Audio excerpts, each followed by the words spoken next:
Good morning. It is 10:17 a.m. East or Western Washington, so it's on the West Coast. So if you're joining me right now, we are going to go over week 8, assembling our quilt top for the Aloha Ripple Quilt Along. Today's actually pretty sunny here. So that's kind of nice. No rain, and it's starting to warm up in Washington. So I'm happy about that. Sorry, my hair is kind of funky today. If you jump on, say hi. I'm going to make sure I can see comments. I hope I'm in the right page. So today will be a pretty quick video because now that all of our blocks are done, all we have to do is put them together. So that's going to be super easy, as long as you made sure your pieces were accurately cut and accurately sewn in your seams. Good morning, Summer. Okay, good. I was kind of starting to worry that I was in the wrong page. I was like, oh no, am I on my business page and not the group? So today we're going to go over, assembling our top. Now that we have all the blocks done, basically we're going to put them together. So if you didn't have any trouble putting these blocks together, your A's and your B's, it's basically going to be the same scenario. Basically, instead, we're going to be joining these 3 blocks on top, these blocks in the middle, and then these blocks on the bottom to make 3 rows. Then once you have your 3 rows, you'll want to press your seams alternating ways so that they match up nicely when you go to nest your seams. During this video, if you guys have any questions, please let me know.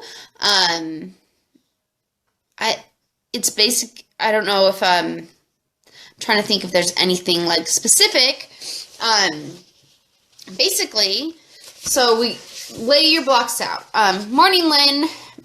When I was doing my original one, or my second one, the baby one, since, you see that our A and B blocks both have a, whatever color that green is, on each corner. So you want to make sure to lay that out correctly. I accidentally switched mine around. I wasn't noticing this pattern, and I kind of freaked out for a couple seconds thinking that, oh no, I made my colors wrong. No, you got to make sure you lay them out correctly so that the design appears. Hi, Carrie. I think I was working way too late on that baby quilt. So yeah, if you guys have any questions, let me know. So basically, the only tips I have for putting this together, I like to work on my dining room table. Hi, Sue. I'm glad you can make it. Because it's a lot bigger than my sewing desk, and then it gives me more room to spread out. So if your machine isn't too heavy or it's not like set in your desk, just pick it up and move it over to your dining room table. Something so you have larger area to lay this out, and when you're pinning it.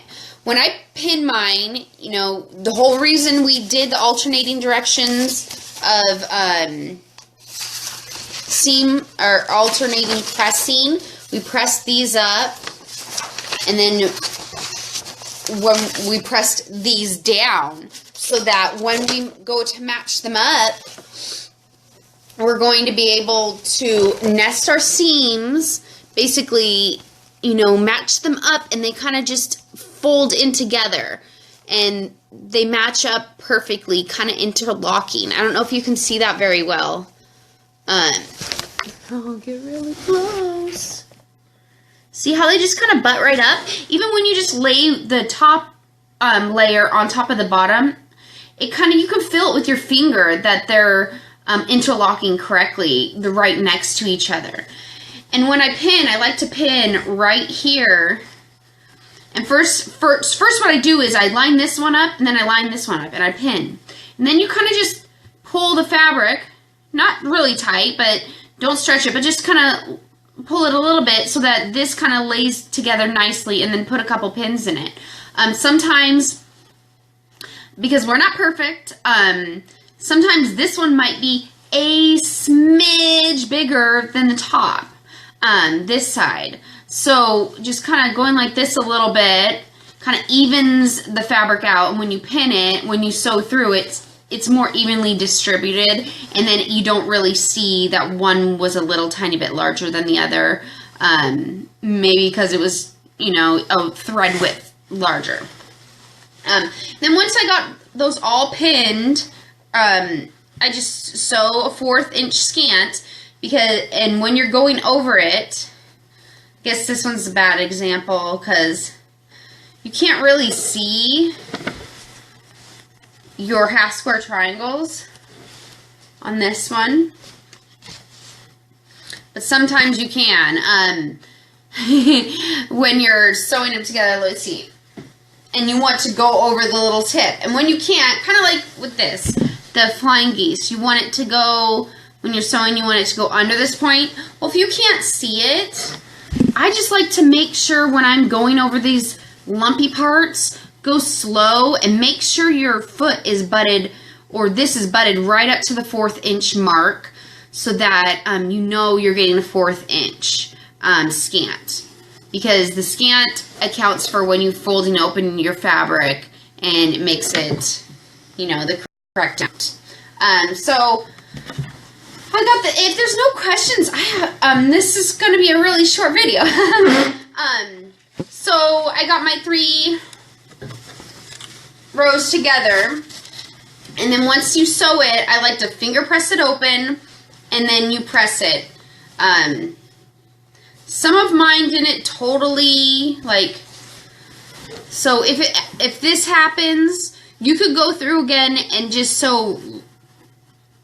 I sewed this morning. See how they don't completely go through, touch. Woo. Sorry about that. See how they don't completely touch? Either I could go through again and just slightly move my needle past where I sewed previously, or I could leave it as is. It's all up to you how picky you are about your points. You know, because from afar, oh my goodness, my phone is just sliding all over the place. From afar, I don't know if you can tell that those weren't super closely knit up here. You know what I mean? So, it all depends on how picky you are. I might just leave it. I think it's fine. So, if you can see the top of the throw, this is the throw size, is pretty large. I got my bottom 2 done, sewn together, bottom 2 rows. So it's going to be a pretty large throw size compared to the baby size. The baby size is actually a small baby, if you see. It's a lot smaller. So I was even, I don't know if you saw, was it Alice? Alice, she did 4 of the same pattern and sewed it together, but she miniaturized it. You could always take a baby size and sew 4 of them together to make a large throw, like a 60, I think it's 72 by 80, 80 something, 84. That would be almost like a twin size if you put 4 of these together, and then you would get that additional pattern. So I'm trying to think if there's anything else that I wanted to tell you this week. Once you got that top together, you know, next week was supposed to be the quilting, or basting, quilting, and binding. So I will do a video on that next week, but if you guys want to go ahead and start doing that this week, that's fine. It's not going to offend me at all. I know, because those steps take a long time too. It's like you got this top done, but you still have a lot of work ahead of you. It's not like, ooh, I'm like all done now. No, you still got, quilting can take several hours, and basting takes a while. So if you guys are ready for that, you know, I I like using spray base. I mentioned last week. I just get this at Joann's Fabrics. You can use a 50% off coupon. They also carry the 505 spray, which I know a lot of people like that. I've heard that if you let it dry, it doesn't stick to your needle as much. Or you can just baste with curved pins. These work nicely because you can scoop it in. And these are just curved basting pins. I know some other people said they use straight pins, and you can get little stoppers that you put on the end of them. Or some, I think during the National Quilter Circle, someone had mentioned they cut up some flip-flops or something, some really cheap flip-flops to use as the ends. What you want to tape your backing fabric down before you put the batting on it, and I just use blue painter's tape. There's other tapes that will work. Do what works best for you. Some people will do it on their tabletop. Some people tape it to the wall. Some people, you know, don't want the spray base to get on their carpet, so they do it on clean cement in their garage. I just do it on my dining room floor, so I have to move my table out. And I'll be doing that. I'll probably try to baste 2 at one time because it kind of gets my floor sticky, and then I have to mop again right after doing the basting. So I think I'll baste this quilt, and I'll try to baste my daughter's swim quilt at the same time, the same day or whatever. Thread, I like to use, I just use 100% cotton Gutermans. That's what I use. A lot of people like Aurifil. I like using white. This one I will probably, we'll probably use white on this one. I had thought about using a pink variegated, because I bought a pink variegated. I don't know, what do you guys think? Quilting with pink variegated or white? Let me know what you think. Because there's a lot of pink in this quilt, so pink variegated might look kind of cool. What do you think? I think that's all, really. If there's any questions, you guys can always message me in the group. Oh, so you think pink variegated? I think that'd be cool. I bought the pink variegated a year ago, and I still haven't used it, and so maybe I'll do that. Pink, you too, Lynn? Okay, I think I'll use the pink. I'll go for something different. I'm the type of person that is like, I do the same thing because I know I like it, and it's hard for me to broaden my horizons, I guess. Is that what it is? I'm using, I'm going to use this,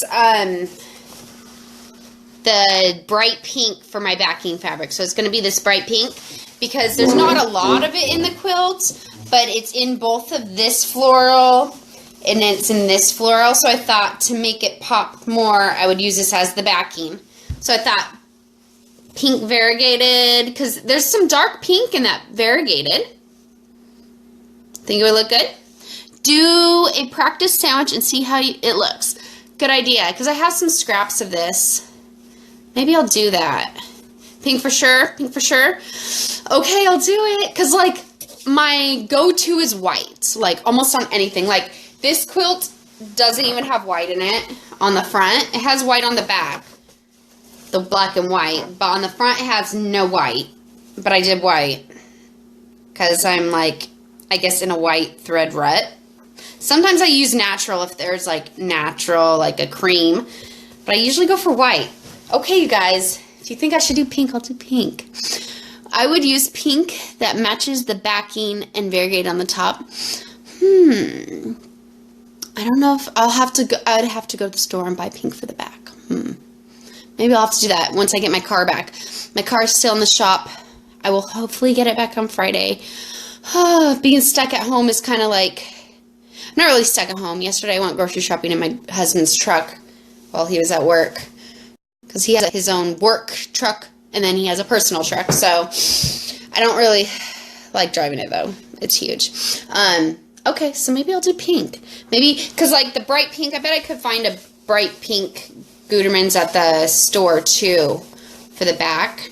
Do you guys usually do this a different color thread for your backing? Usually I just do white on both sides because I've heard about when you do quilting, sometimes your bobbin thread ends up showing on the front. So that's why I usually end up just using the same color on both sides.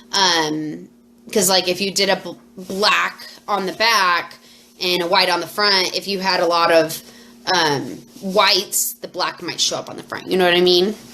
Also, if you are using light colors in your quilts, you want to make sure to go around, and if you have lots of strings on the back of your top, go through and snip those off, because sometimes a darker thread, say like, I don't know if you can see that, a darker thread, like here's some bright pink behind her, I don't think you can see through here, but sometimes say some of these bright pink threads got up in this blue. After you quilted it, sometimes you can see straggler threads. So want to go through and snip them up. Lynn, you do different color for your back and your front. I just watched, who was it? I forget what her name is. She was doing quilting and she said she always has she's had problems with that, so she doesn't. I bet you will be happier with the pink that matches the back rather than the white.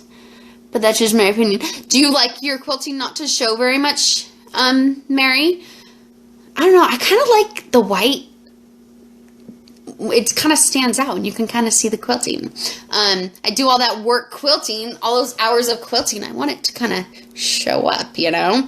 That's kind of why I like white, because I have my Happy Flower Garden quilt has a bright pink back, and I did white quilting on it, and I kind of like seeing the quilting. So I don't think that would bug me. So I don't know. I'll see. Maybe I'll pick up some bright pink, and I'll pick up some, and I'll do my variegated and see what it looks like. See if it pulls through to the front. I'm excited. I'm excited to quilt this. So I think I might finish the top today, and then I need to start quilting it so that I can show you guys binding next week on the video if anybody needs help with that. You like your quilting to show up too, Jessica? Yes, that's why I don't like, you know, that's why I did white instead of turquoise on this and pink on this one and gray on this one. It gives it kind of an extra design element. This one most of the time I do basic straight line quilting, so I think that's what I'll probably do on this. So we'll see.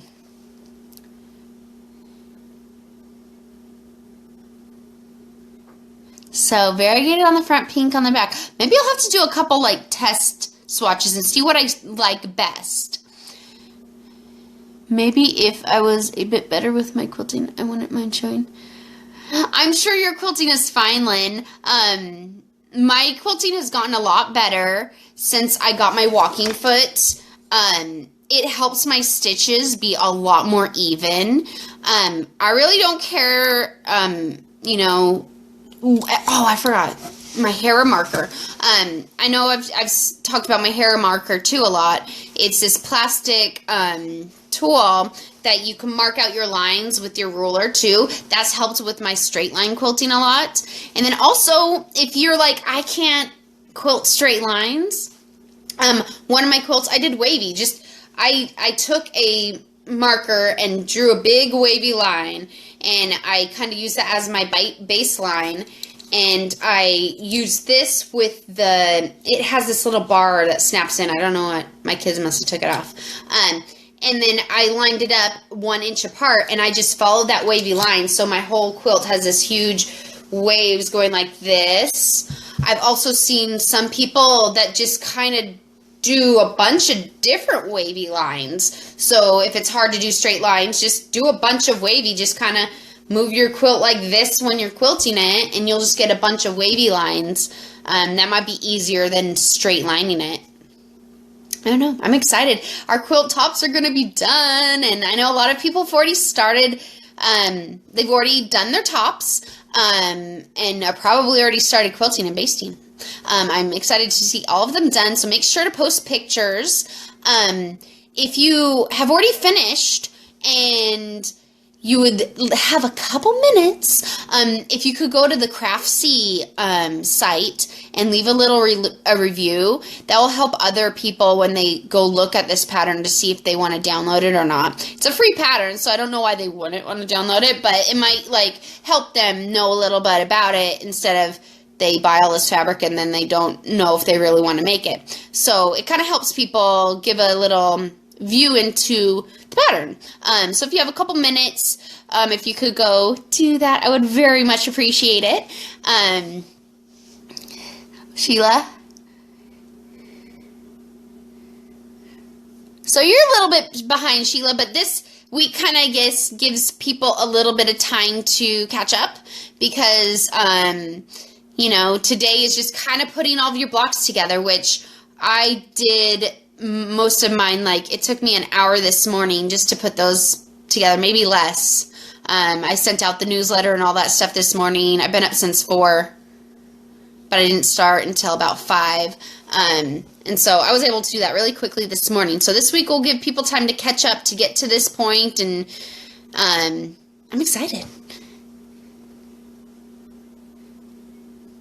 Good idea, Mary. I think I will do a couple samples just of the different thread colors, maybe on a little bright pink swatch and see what I like best.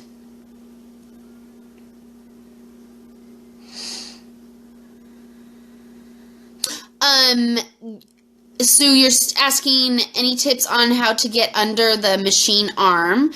So you're talking about like the whole roll of quilt. So what I do, I've quilted up to a throw in my Janome so far. I quilted a twin in my my old $100 white machine that I had for like 13 years. What I do is I usually start from the middle out. That way I only have to roll up half of the quilt, and then I put that in the throat so it's not that much. Or some people, since a baby's not that big, you could probably roll the whole thing up and work this way to this. But I like working from the center out. So I just like roll it really tightly. My throat isn't that big. I could show you guys. Really quick. See, my throat's not super big. So I just, I don't know if you could see that. It's about this big. And so I just roll it really tight and just shove it through that way. That's the only way I can get it through. I'm planning on making a king size, and I don't know if it's going to fit through that throat or not. I know polyester batting is a lot fluffier, so that might give you some more bulk. I'm using a warm and white cotton, which is pretty thin, and so that's less bulky, but then once you wash it, it puffs up. So that might help.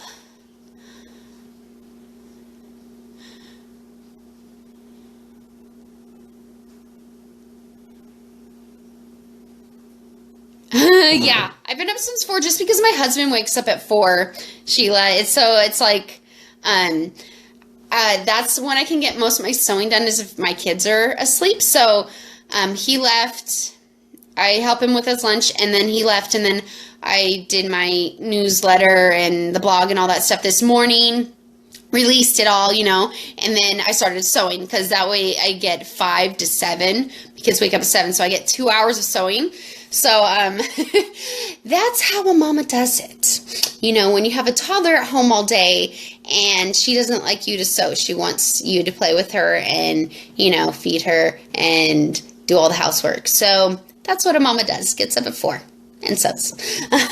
So, yeah, so if you have any other questions, so that's my only tip for getting it through there is roll it really tight. I'm hoping to make a queen size pretty soon. I have a queen top that I need to finish, and so I'm hoping it's going to fit through this throat. It's not a big throat, so I'm hoping like in a year or 2 or whatever, when I buy my next machine, I will probably get a larger throat. Also, I've heard that if you quilt on the diagonal, if you just make diagonal lines from one corner to the other and do it like a diagonal checker, that puts less material through your throat because you're rolling it up like this. So it's a little bit less than if it's the whole thing. Yeah, so I'm excited to see what they're choosing for their backing fabric and everybody's finished quilts. I'm so excited.